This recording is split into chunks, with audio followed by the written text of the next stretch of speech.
Nah ini, jadi materi kali ini nanti adalah ini.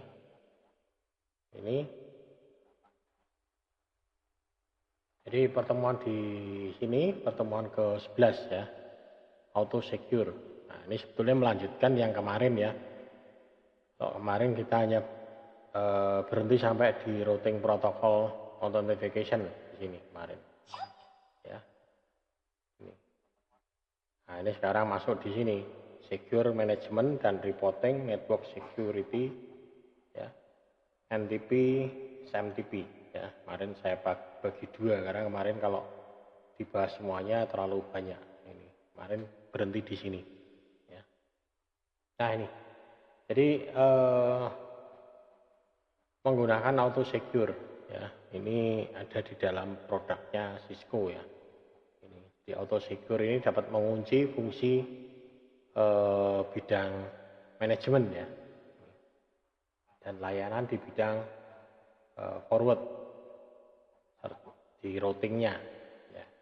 Ada beberapa layanan ya di sini.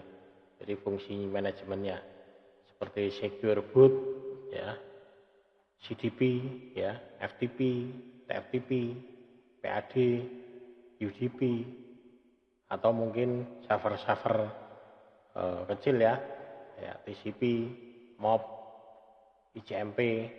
Yang paling sering biasanya kita adalah ini di sini di ICMP ya, yang paling sering kita melakukan ICMP. Jadi biasanya kalau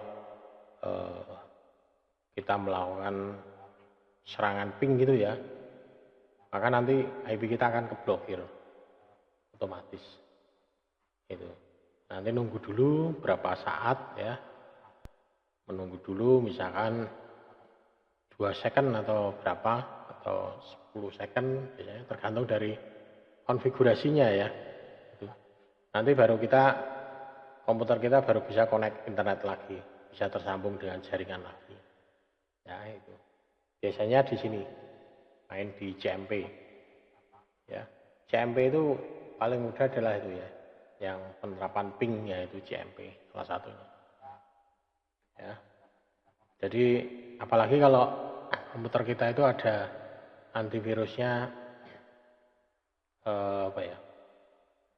Norton ya, Norton antivirus, atau pakainya Symantec. Nah itu sudah ada di situ serangan DDoS. Jadi kalau satu komputernya itu dipasang Symantec antivirus atau Norton antivirus, kemudian kita membanjiri dengan ping, maka yang diblokir adalah sumber dari ping tersebut. Misalkan sumbernya dari IP 192.168.1.100, maka IP tersebut akan terblokir untuk sesaat. Ya, ya bisa juga terblokir untuk selamanya, bisa juga. Nanti harus dibuka dulu dari mana? Dari si itu servernya dibuka tapi belum tentu nanti terus aktif ya. Tapi nanti kalau melakukan proses ping lagi atau CMP lagi, ya dia nanti akan terblokir lagi. Ya. Sebenarnya ini kalau dipraktekkan di kelas enak ini. Kita pasang satu komputer, kita install yang paling mudah yaitulah Symantec atau Norton, ya. Itu kemudian kita coba kita ping, ya pasti nanti akan terblokir. Ya. Kemudian routing ya, routing IP, ya, finger enkripsi, ini enkripsi sandi, ya. Kemudian TCP IP, TCP keep live, ya. Nah ini beberapa yang ini. Kemudian pemberitahuan hukum menggunakan banner, ya, menggunakan informasi banner. Jadi pada saat mau login akan muncul peringatannya. Ya. Muncul peringatan bahwa area ini adalah area, jadi sudah di itu. Kemudian kata sandi dan fungsi login yang aman. Kata sandi dikatakan aman itu bagaimana? Ya, kata sandinya. Ya, kata sandinya tidak mengandung arti sebetulnya. Ya. Kata sandi itu minimal 8, ya. Ya, 8, ya, maksimal 12. Nah, bisa juga dibuat gitu. Jadi tidak terlalu panjang, maksimal 12. Nah, kemudian ada huruf besar, ya, kapital, ada huruf kapital, kemudian ada huruf lowercase, ya, huruf kecil atau karakter kecil, kemudian ada angka. Nah, ini angka,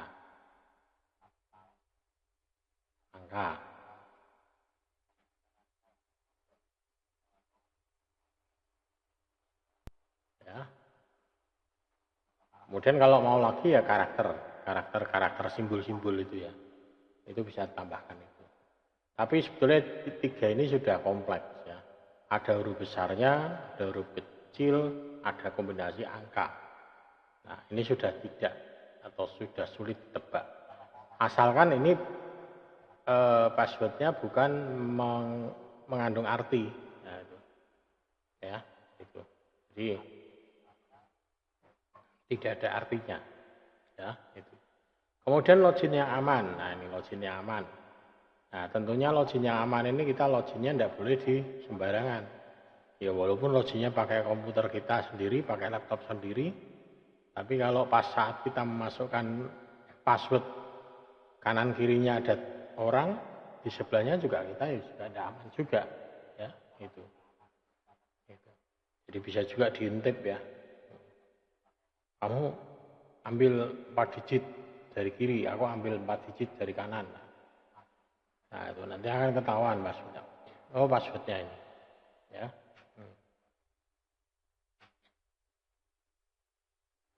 Kemudian NTP aman. NTP menggunakan NTP. NTP ini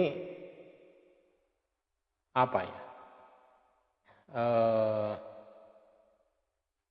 Semacam kayak waktu ya.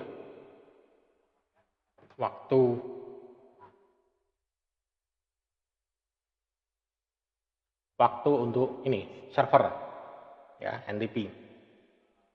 Ini kalau kita lihat ya di sini ya. NTP server. Nah, ini. Ini NTP server. Ya, ini. Jadi di sini kita bisa lihat NTP server. Ini. Jadi ntp.org.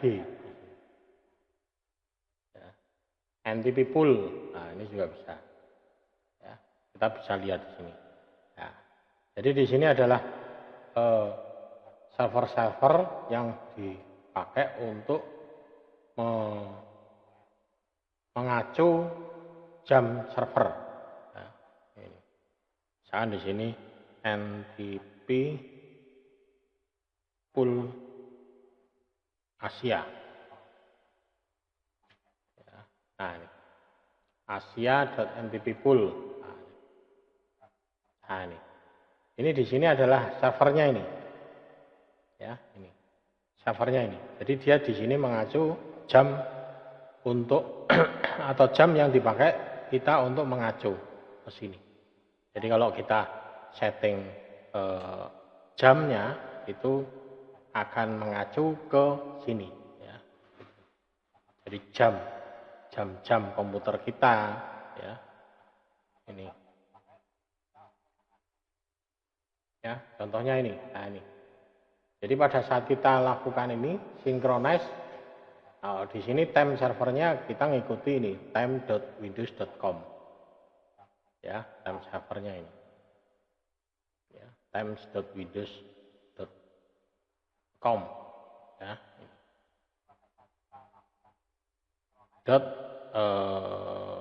.windows.com.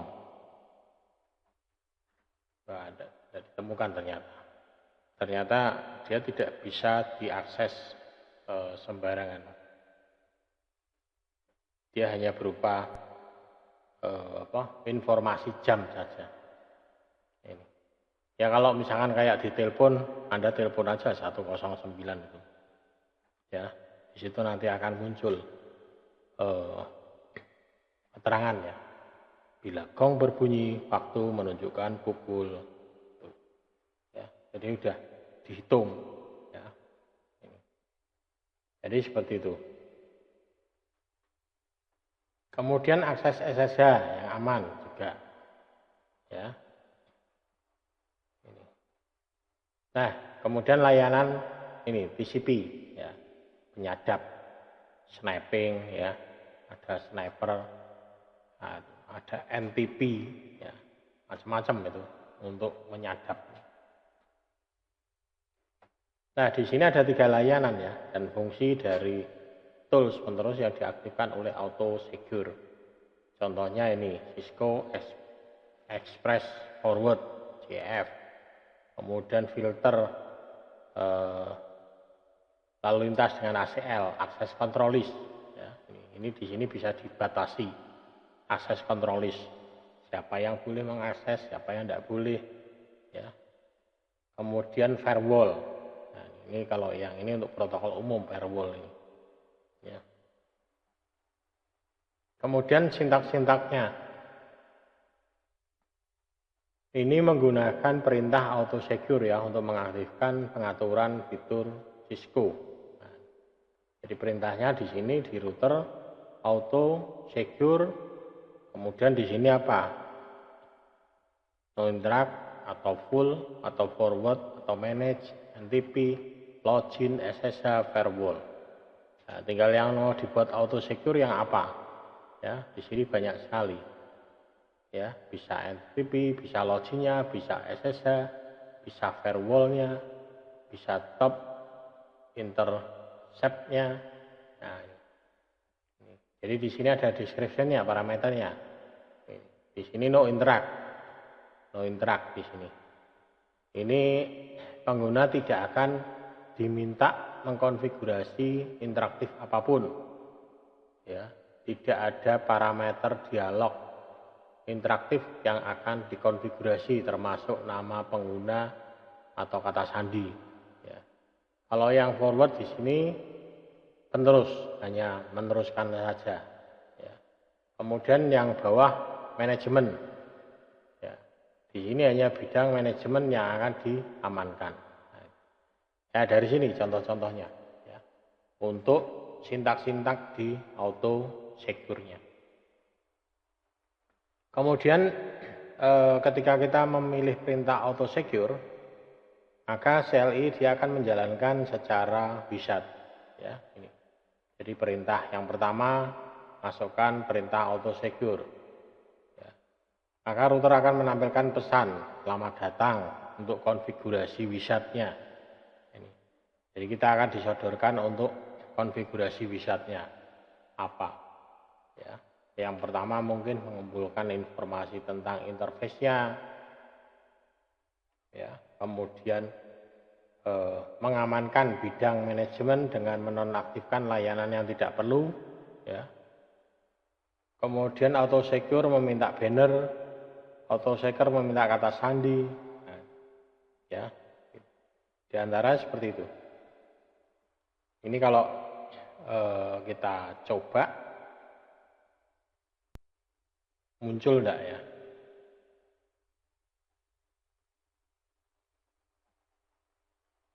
Coba ini saya jalankan untuk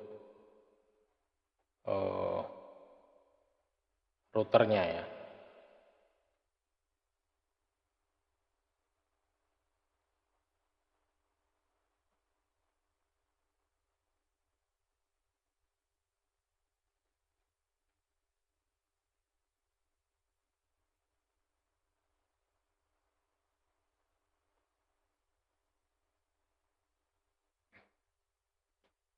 Ini ya, coba ya. Enable auto secure. Nah, ini. Mungkin saya besarkan ya.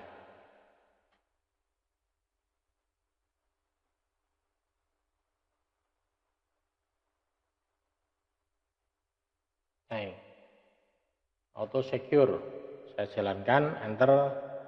Nah, maka di sini akan ada muncul wizard ya, auto secure konfigurasi. Nah, jadi di sini nanti kita diminta untuk mengkonekkan. Nah, ini.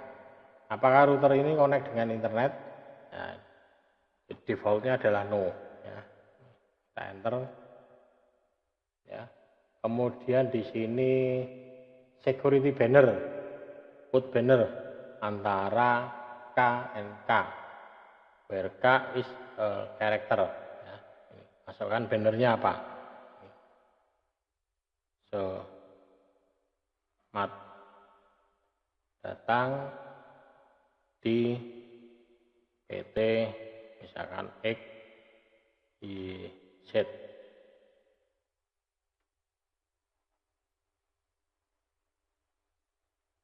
Selain staff dilarang login ya. Nah, ini ya, bannernya sudah ini.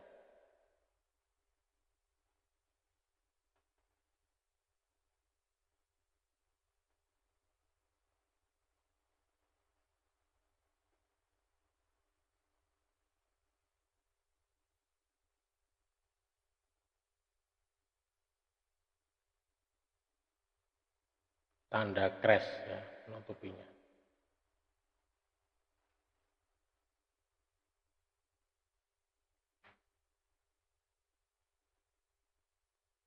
Ya, itu.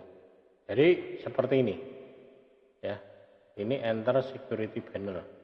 Put banner antara K and K, di mana K is any character, barang karakter. Ya. Ini sudah. Jadi kalau kita masukkan di sini ya sudah. Kontrol F6.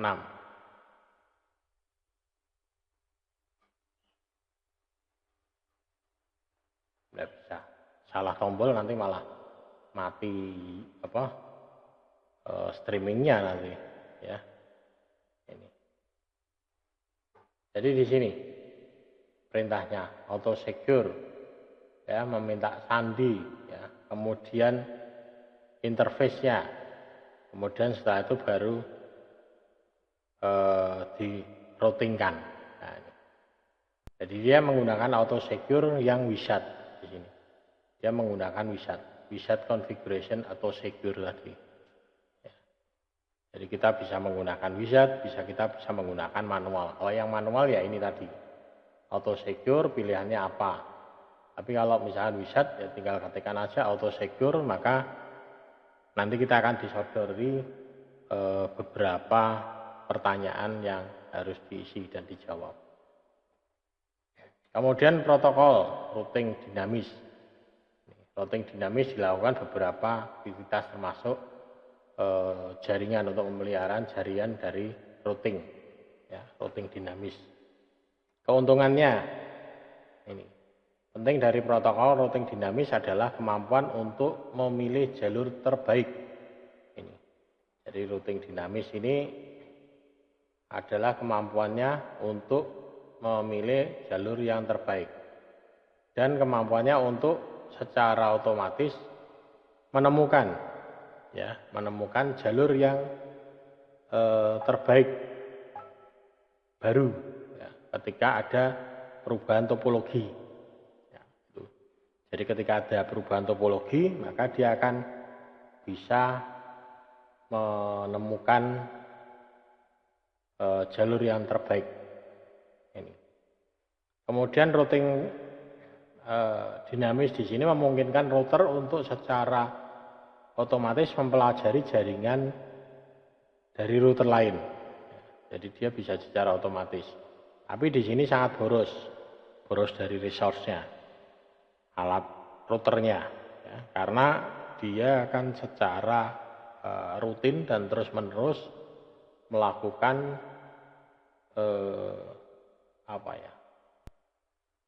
peroutingan, melakukan pengecekan terus ya. Ini. Nah, ini gambar di sini ya. Ini menunjukkan penggunaan protokol protein untuk berbagai informasi jaringan. Nah, jadi di sini kalau misalkan ada routing yang dinamis ya di sini ya, dia akan diroutingkan secara dinamis. Tapi kalau statis ya sudah, koneknya ke sana mati ya sudah, berhenti total. Tapi kalau dinamis tidak. Misalkan router yang dituju A-nya itu mati, ya dia akan berusaha nyari router pengganti A-nya. Router pengganti A itu mana? Ya, dan dia nanti akan meroutingkan ulang. Kalau ditemukan dia akan meroutingkan ulang. Beda dengan statik ya. Namanya saja statik. Jadi kita fix hanya ke satu tujuan itu. Ya, satu router itu aja. Jadi kita tidak bisa mengarahkan, ya mengarahkannya pada saat konfigurasi di awal ya, mengarahkannya. Jadi pada saat konfigurasi di awal baru diarahkan. Kalau tidak ya sudah. Gitu.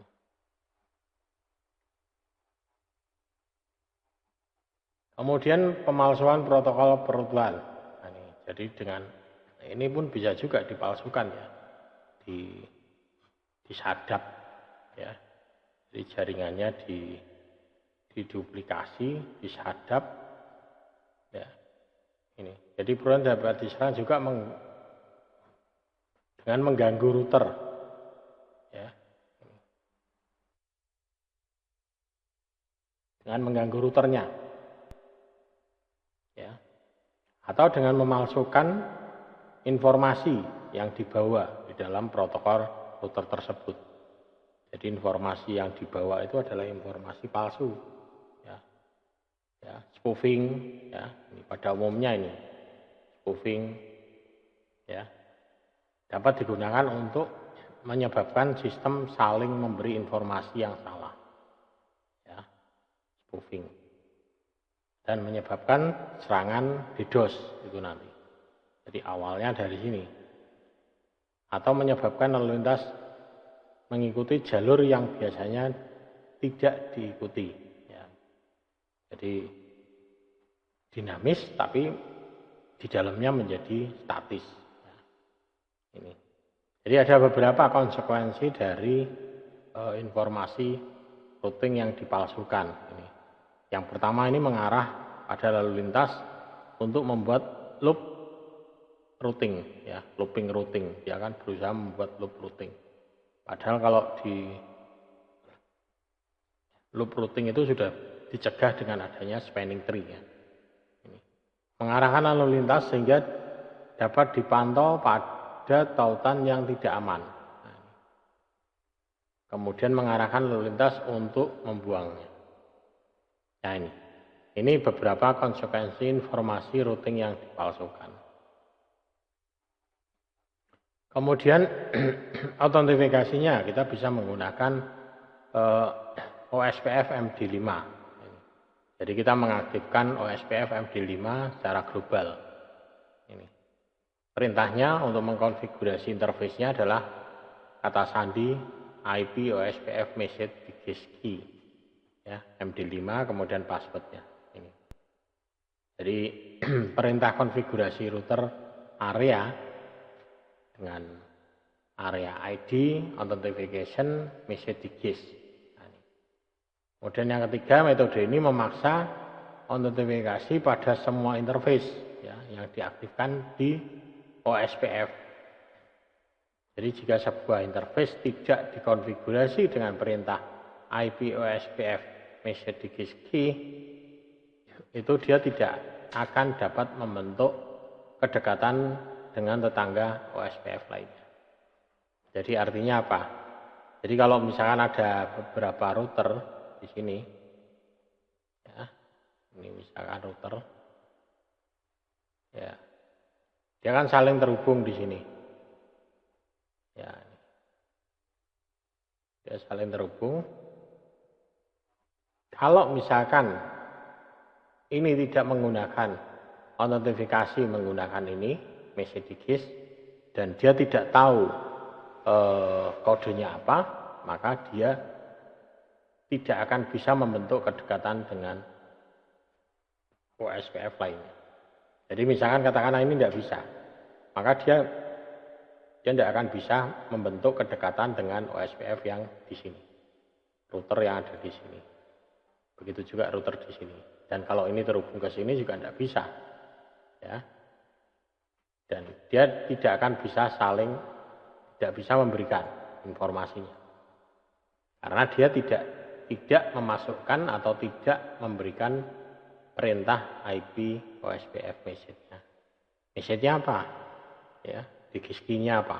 Ya, atau password-nya apa? Harus dimasukkan dulu. Dia bisa masukkan baru bisa. Ya. Jadi mengaktifkan autentikasi MD5 ini baris per interface. Ini baris. Ya, perintah konfigurasi interface-nya dengan kata sandi, IP, OSPF, message, key, MD5, password. Nah, ini. Jadi perintahnya ini. Jadi kalau tidak tahu sandinya ya sudah. Ibaratnya kalau misalkan ginilah. Saya sharing sesuatu di komputer saya. Selama Anda tidak tahu password sharingnya di komputer saya, ya Anda tidak bakalan bisa masuk. Nah gitu, gambarannya kayak gitu. Tapi yang sementara yang lain tahu passwordnya, ya dia bisa masuk. Tapi yang lain mau tanya yang lain tidak bisa, tanya sama yang sumbernya sana. Nah, gitu. Ya gambarannya gitu. Nah ini contohnya ya, untuk mengaktifkan konfigurasi terminal. Kemudian interface mana yang akan diaktifkan? Interface serial 0. Nah, kalau ini berarti di sini adalah port yang 0. Ya. Ini konfigurasinya. Ini IP OSPF message digiski 1 MD5 passwordnya ini. Ya. Kemudian IP OSPF authentication message digis. Sudah. Dengan seperti ini akan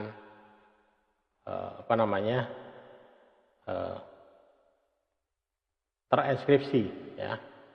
Ini router 1. Kemudian lawannya juga sama. Lawannya ini adalah yang terhubung ya, sini. Ini yang terhubung. Ya. Di sini masukkan interface serial 0. Ya. IP digis untuk passwordnya sama. Ya. Sudah. Begitu ini sudah, proses selesai.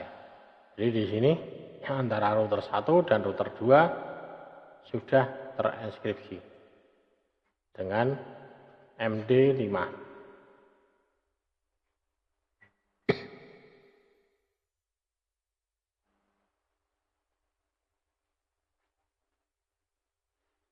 Kemudian MD5 ini dianggap rentan sekarang memang. Jadi MD5 itu dianggap rentan sekarang ini Pak. Iya memang. Jadi sekarang dianggap rentan terhadap serangan. Hanya boleh digunakan ketika autentifikasi yang lebih kuat tidak tersedia. Jadi MD5 ini boleh digunakan, hanya boleh digunakan ketika autentifikasi yang lebih kuat tidak tersedia. Nah, selama ini yang lebih kuat mana? MD5. Kalau ada ya temuan lagi yang lebih kuat apa, misalnya di berapa gitu, ya sudah gunakan aja. Dan administrator harus menggunakan autentifikasi SHA selama semua sistem operasi routing mendukung operasi OSPF SHA. Jadi selama sistem routingnya ini mendukung semua sama ya, bisa dilakukan ya. Ini yang pertama, ini tentukan kuncinya ya. Kita akan menggunakan kunci apa dulu ya, MD5, SHA atau blockchain atau apa, keychain ya. Ini Di sini contohnya ini, konfigurasi nama kuncinya dengan perintah keychain. Ya. Kemudian tetapkan rantai kunci nomornya atau kata sandi, perintah key-nya dan key string-nya. Kemudian tentukan autentifikasi SHA perintahnya, cryptographic algoritmanya. Kemudian kalau di sini opsional, ya, tentukan kapan kunci ini akan expired, ya, send lifetime. Nah, ya, kapan ini mau expired, ya. Ini perintahnya ini nanti di sini konfigurasi key change name, kemudian key ID, key strings. Nah, cryptographic algoritma apa? Ya, di sini mau menggunakan SHA-1, SHA-25, 6, SHA-386 atau SHA-512 atau MD5. Ya, ini. Jadi di sini bisa menggunakan perintah ini. Kemudian yang kedua adalah tetapkan kuncinya. Ini. Kunci autentifikasi key interface-nya yang diinginkan dengan perintah IP OSPF authentication key change. Jadi di sini interface, tipe numbernya, interface berapa, kemudian IP OSPF authentication key change name. Ya, ini contohnya ini autentifikasi SHA untuk R1 dan R2. R1 dan R2 berarti di sini serial. Ya. Itu. Jadi yang diamankan hanya di sini S serialnya, hubungan serialnya, point to point serialnya ini. Kalau yang di sini ke lokal dalamnya, ya. Ini juga sama. Nah, ini perintahnya ini. Key change SHA-25, key 1, key string OSPF SHA. Ya. Kemudian ada cryptographic algoritma apa? HMAC SHA-256 keluar. Kemudian interface serial di sini ditentukan terhadap untuk interface serial, ya. Kemudian IP OSPF authentication key change SHA-256. Ini untuk yang di router 1. Dan kemudian di router 2 harus disetting. Nah, untuk membuat konfigurasi ini kita harus membuat settingan ini dulu, ya, menggunakan OSPF dulu. Jadi konfigurasinya ini adalah OSPF. Ya. Jadi kalau Anda dulu pernah ikut mata kuliah saya teknik routing dan switching lanjut, ya, dulu sudah pernah ada setting OSPF-nya. Jadi setting OSPF harus kita buat dulu di sini, baru bisa kita menerapkan ini. Tapi kalau kita hanya menggunakan setting routing 1, routing 2, tidak bakalan jalan. Ya. Kita harus setting OSPF. Karena di sini kita routing menggunakan OSPF. Jadi harus menggunakan OSPF. Ya. Kemudian beberapa jenis akses manajemen. Ya. Dari sudut pandang pelaporan, sebagian besar perangkat ini sering dapat mengirim data log. Nah, jadi dapat mengirim data log yang sangat berharga saat memecahkan masalah jaringan atau ancaman keamanan jaringan. Dan data ini dapat dilihat secara real time sesuai permintaan. Ya.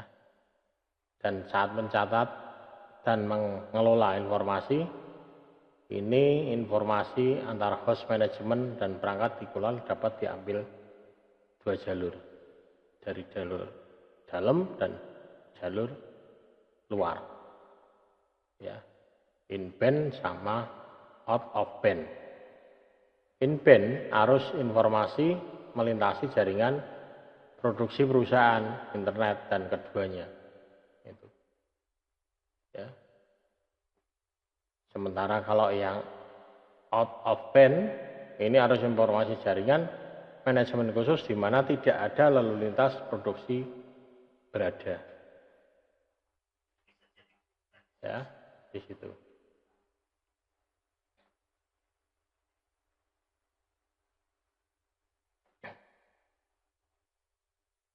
Oke, mungkin ada yang ditanyakan.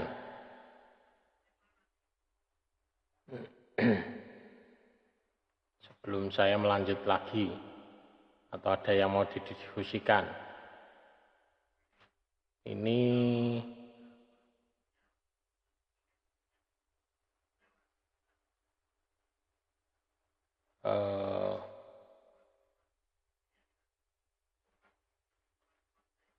apa ini koneksinya putus? Enggak ya?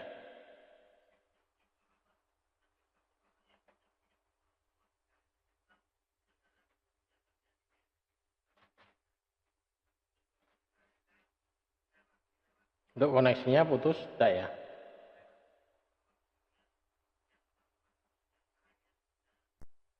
Enggak ya? Lancar ya? Oke. Apa ini koneksinya putus?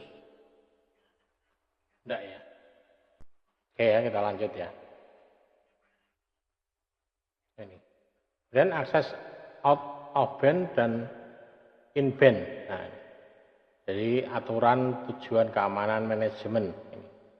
Jadi yang out of band ini cocok untuk jaringan perusahaan besar. Ini. Ya, di mana lalu lintas jaringan datanya itu tidak akan ikut kebaca.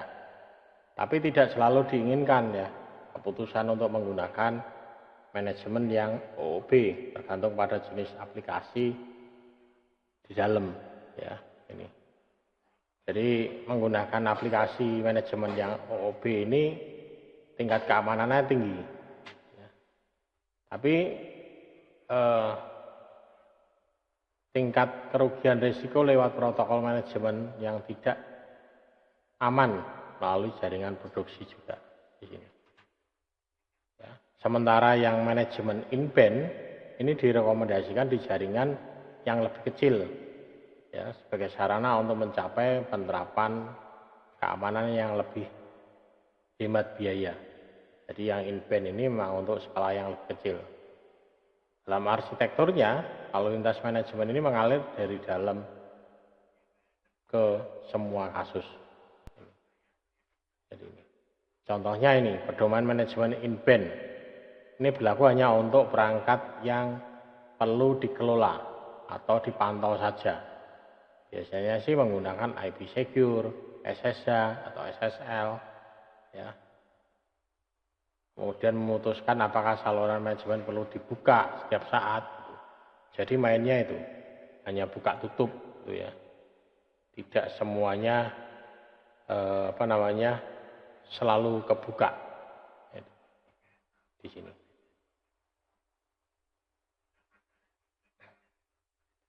Kemudian syslog. Nah, syslog juga sama. Metode paling umum mengakses sistem data adalah menggunakan protokol yang disebut syslog. Jadi syslog itu adalah istilah yang digunakan untuk menggambarkan suatu standar. Jadi ini juga untuk menggambarkan protokol yang dikembangkan untuk standar itu. Ya.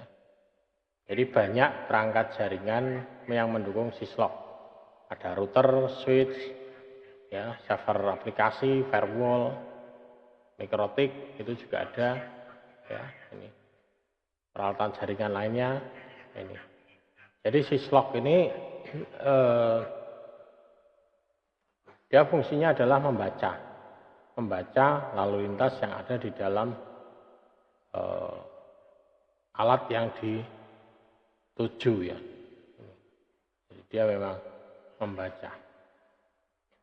Yang dibaca apa? Ya, tergantung ya. Data keluar masuknya juga bisa ya. Kemudian TCP/IP ya, log TCP/IP. Nah, contohnya ini perangkat jaringan Cisco, protokol syslog. Jadi dengan mengirimkan pesan dan debug ke proses logging,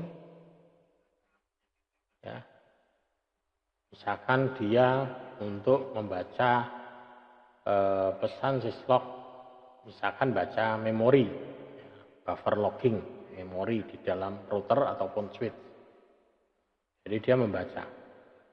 Kemudian kontrol, konsol kontrol, LAN konsol kontrol. Siapa saja sih yang mengakses konsol LAN kontrol ini. Kemudian terminal, LAN terminal.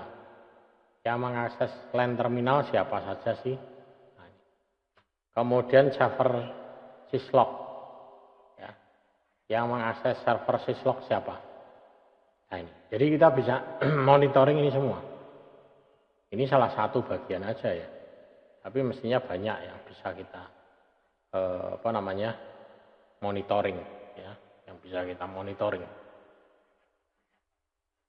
Kalau di sini di router ini ada enggak syslognya? Enggak ada ya. Syslog enggak ada. Enggak ada. Jadi syslog di sini enggak ada. Kalau di sampelnya ya, coba. Sampelnya open sample.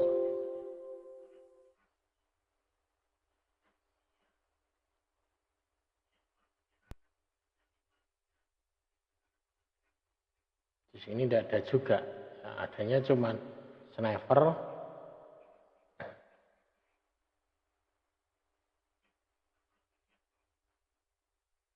Ini ASA ada di sini. NTP.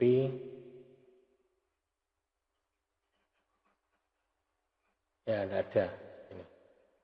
Sini hanya ada ini tok. NTP. Ya. NTP. Nah, hanya cuma NTP gitu tok. Jadi untuk syslognya tidak ada. Kemudian format pesan syslog. Ini ada beberapa format pesannya ya, yang bisa kita baca ya informasinya. Jadi kita bisa membaca, bisa melihat ya pesan-pesannya, isinya apa sih? Nah, isinya apa? Di antaranya ini ya, security level 1 sampai 7 ya. Ya, nanti ini bisa dibaca. Warning, alert, critical, error. Nah. Kemudian fasilitas dari syslog. Jadi secara default pesan syslog ini merupakan perangkat lunak dari iOS. Nah, jadi kita bisa fasilitas severity. Nah, kemudian contoh outputnya misalnya ini. Nah, interface port channel, ya, change startup. Nah, jadi ini perintah-perintahnya seperti ini. Ya. Dan kalau kita mau mengkonfigurasikan ya secara default ya menggunakan layanan service timestamp log date. Ya, jadi konfigurasi terminal portnya berapa yang akan kita aktifkan. Di sini kita matikan dulu shutdown. Kemudian kita aktifkan service timestamp log. Kemudian kita aktifkan lagi nih. Sudah. Ya. Ini. Jadi seperti itu. Nanti baru akan kebaca lognya, simpan. Ya. Kemudian implementasi dari syslog ini bersih dari dua, syslog server sama syslog client. Kalau yang server dikenal juga sebagai host log yang menerima dari proses dari klien. Sementara kalau syslog client Ini router jenis peralatan yang menghasilkan atau meneruskan pesan ke server syslog. Ya. Jadi ini topologinya, gambarnya sebelah ini. Misalkan di alamat IP 10.2.2.6. Ini server dan perangkat lainnya. Ini akan dikonfigurasi sebagai klien yang mengirimkan pesan syslog ke server syslog. Nah, jadi dari mana tadi? 10.2.2.6. Nah, dari sini. Ya, dari sini dia akan mengirimkan ya ke syslog, ya, servernya di sini, ya, syslog client. Nah, ini. Jadi di sini, sehingga di sini dia akan muncul hasilnya, ya, gitu. Nah ini contohnya cara mengkonfigurasinya, mulai dari langkah 1, login, langkah kedua, ya, langkah ketiga, langkah keempat.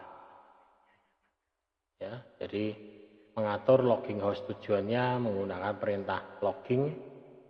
Kemudian langkah kedua opsional sebetulnya di sini. Ya. Langkah ketiga juga opsional, langkah keempat juga opsional. Sebetulnya hanya mengaktifkan aja sih di sini. Seperti tadi ya, mengaktifkan. Sudah. Nah, ini ya. Perintahnya logging ini sudah aktif, logging trap information, logging secure on loopback ya ini. Jadi hasilnya seperti ini. Show logging nanti akan memunculkan informasinya di sini dalam bentuk perintah-perintah tampilan gitu ya. Kemudian perlu juga disetting NTP waktunya tadi, waktu server. Jadi clock set ya. Settingnya menggunakan clock set. Jadi clock set jam berapa September tanggal 25 tahun 2020. Nah, karena pengaturan jam ini juga sangat pengaruh. Jam perangkat lunak pada router atau switch ini dimulai saat dia melakukan boot. Jadi ini adalah sumber utama waktu untuk sistem. Jadi perlu untuk mensinkronkan. Ya. Ini. Ya, tujuannya untuk mengelola dari aspek pengelolaan itu tadi. Ya, kalau jamnya salah, kita baca lognya juga akan salah. Mestinya ini kejadian di tahun 2000, karena jamnya salah, dia membaca di kejadian tahun misalkan 1900. Nah, itu. Jadi salah. Sehingga kalau terjadi sesuatu, maka log itu susah ya. Ya punya buktinya, tapi susah untuk menunjukkan kejadian itu benar-benar berlangsung di saat itu. Nah, itu susah sekali. Karena jamnya tidak cocok. Ya. Ibaratnya kayak CCTV itu ya. Kemudian jaringan NTP ini menggunakan sistem hierarki seperti ini. Jadi ada jaringan stem terdiri dari stratum 1, ini jam, kemudian yang kedua urut-urutannya seperti ini. Ya, urutannya. Jamnya. Kemudian gambar ini menunjukkan topologi ya yang digunakan untuk istilahnya mendemonstrasikan ya untuk verifikasi NTP. Nah, jadi NTP server di sini adalah NTP client ya waktu di client. Ya, di suite di sini ada dua, NTP server dan NTP client. NTP client dia melayani ke bawah, NTP server dia melayani dari sini. Di router juga sama, ada NTP server dan NTP client. Jadi di sini. Jadi belum tentu di sini benar, tapi di sini salah, bisa juga jamnya. Ya. Tapi kalau untuk membuktikan waktu di keadaan di sini ya ini sudah cukup sih. Yang penting pokoknya jam yang di klien ini. Ya, jam yang di klien. Jam yang di klien yang benar. Kalau yang jam yang di server tidak cocok sih, tidak apa-apa ya. Jam server ini kalau misalnya di sini ada banyak switch, ada banyak switch ya. Nah ini baru ini server terhadap kliennya ini, terhadap klien switchnya ini nanti. Nah, harus cocok ya. Misalnya kayak ISP gitu. Kenapa kok ISP bisa melacak? Apa kok ISP? Polisian bisa melacak orang ini melakukan transaksi ilegal dari lokasi warnet ini. Nah, kenapa? Yaitu karena dia tahu lokasinya. Oh ini jamnya ini. Yang menggunakan IP sekian, blok ini siapa sih? Ini blok ini siapa? Jamnya kapan kejadiannya? Ini jamnya kejadian kapan? Ya. Pada jam itu komputer ini yang pakai siapa? Komputer ini yang pakai siapa? Kemudian dicocokkan dengan MAC address-nya. Pada saat itu MAC address ini yang aktif di jam itu siapa? Sudah ketahuan, baru dilacak. Jam sekian sampai sekian penggunanya siapa? Nah, ketangkep lah. Gitu ya. Kemudian konfigurasi ini NTP server bisa juga kita melihat show clock detail ya ini. Jadi kalau kita menggunakan perintah show clock detail ya.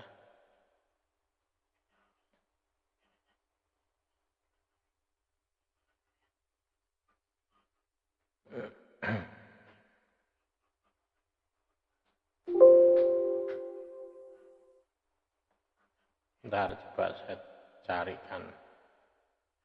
Nah ini ya.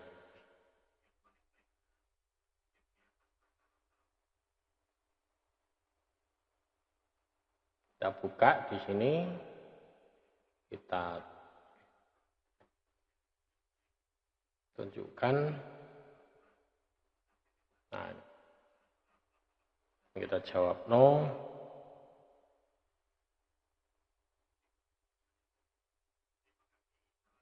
Ya, di sini enable. Coba ya. Show clock.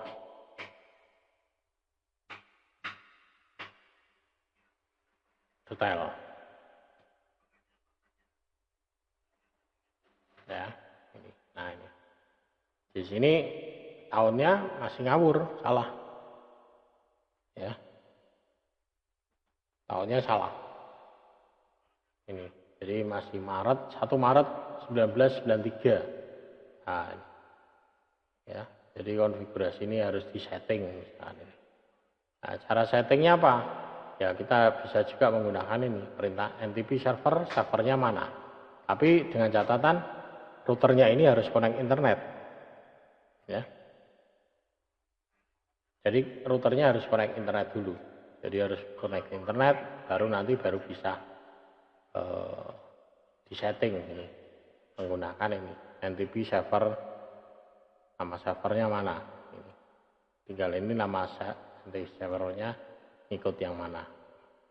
Ya. Kemudian kita bisa juga menggunakan show NTP association ini. Jadi di sini ini berlaku kalau perangkatnya sinkronisasi ya, sinkronisasi dengan NTP server. Tapi sekali lagi perintah ini bisa dijalankan pada saat kita terhubung dengan internet. Kalau tidak terhubung internet ya tidak bisa. Jadi routernya harus terhubung internet. Ya. Kemudian yang selanjutnya adalah pengenalan NTP. Ya, SNMP ya. SNMP ya. Jadi elemennya ada SNMP manager, ada SNMP agent ya, ada MIPS ya, manajemen information base. Jadi dari sini kita bisa melakukan pengecekan sebetulnya hardware. Jadi di sini protokol MAPIS ini menyediakan format pesan untuk komunikasi antar manajer dan agent. Ini. Jadi kalau misalkan nanti Manajernya dia akan membaca agentnya. Ya, jadi nanti kita bisa baca prosesornya, bisa baca memorinya, merek mainboardnya, ya, gitu. Jadi bisa baca apalagi harddisknya, line-card-nya. Nah, itu. Jadi dari sini bisa ketahuan semua nanti, ya, itu. Nah, operasinya ada di sini menggunakan ini. Ada perintah get, request, next request, ini mengambil nilai variabel tertentu, ya. Ini masih dipraktekkan ini ya. Ini. Kemudian mengatur MIPS ya, Basic Information Management, ya, secara formal. Ya, kemudian SNMP ada versinya, versi 1, versi 2C, versi 3, ya. Ya ini. Tapi di sini juga ada kerentanannya ya. Ya, dalam topologi jaringan apapun, ya, setidaknya satu node manager itu menjalankan perangkat lunak manager SNMP. Nah, perangkat jaringan yang dapat dikelola seperti switch, router, server, workstation, ya. Ini harus ada dilengkapi dengan modul perangkat lunak agent SNMP. Ya, gitu. Kalau tidak ada ya tidak bisa. Gitu. Contohnya ini. Nah ini.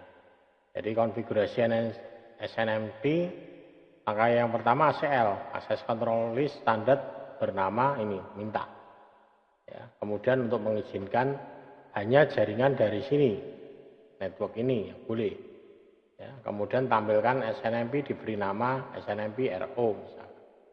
Kemudian konfigurasi untuk menyertakan seluruh isi pohon dari MIPS. Ya. Kemudian grup SNMP ini dikonfigurasi dengan nama admin. Ya. SNMP versi 3. Dan akses untuk diizinkan ke permit admin akses control list. Nah, di sini pengguna, ya si Bob ini dikonfigurasi sebagai anggota grup admin.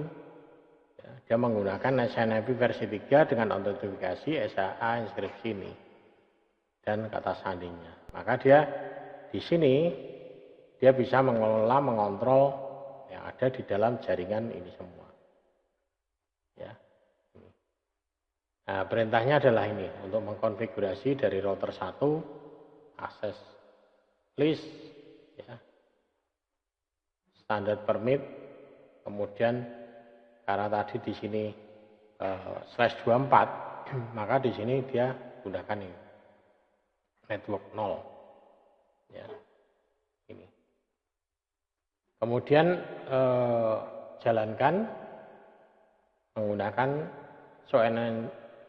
SNMP user, akan muncul namanya siapa, mesinnya, storage-nya, ya, authentication-nya, ya, banyak sekali bisa muncul di sini nanti, ya, termasuk network-nya, line card, ya, jaringannya, mainboard-nya, gitu. Ini di sini hanya muncul storage tipenya, engine, mesin engine tipenya, authentication-nya, hanya sedikit yang dimunculkan di sini. Tapi kalau misalkan pada kenyataannya kita bisa menampilkan lebih dari ini, ya. Nah, ini contohnya ini verifikasi menggunakan tools, ya, MIPS, micro browser setting atau manager engine MIPS. Nah, jadi nanti target hostnya ini, ya, usernya, protokolnya, bahkan passwordnya bisa muncul juga di sini, security level passwordnya. Jadi bisa kebaca semuanya di sini. Ini juga sama. Jadi di scanning dari port sekian sampai port sekian. Ya, ini kalau mau dicari ya, ini manager engineer MIP Browser Free Tools. Nah ini, kita cari ini. Bisa juga dicari, diterapkan, nanti cari jaringan di dalam kantor Anda atau mana. Asalkan ada MIPS agent-nya, nanti akan muncul di sini. Tapi kalau di komputernya itu MIP agent-nya tidak diaktifkan, ya percuma. Ya, kita tidak bisa membaca. Tapi ini memang tujuannya untuk monitoring sih ya, untuk monitoring manajemen hardware. Ya. Kemudian kita bisa juga membaca juga menggunakan WireShark. Ini contohnya, bisa juga menggunakan WireShark, kita bisa juga baca. SNMP, protokol SNMP akan kedetek di sini nanti. Ya, kalau SNMP agent-nya aktif. Nah, ini konfigurasi SNMP-nya. Mungkin bisa di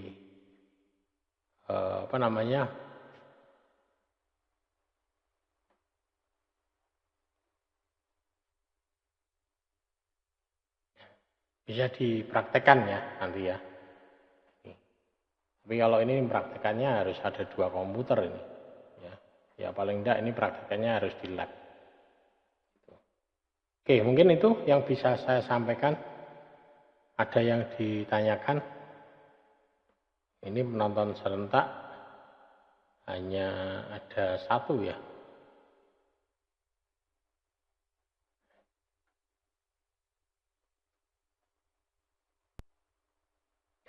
Ada yang tanyakan lagi enggak?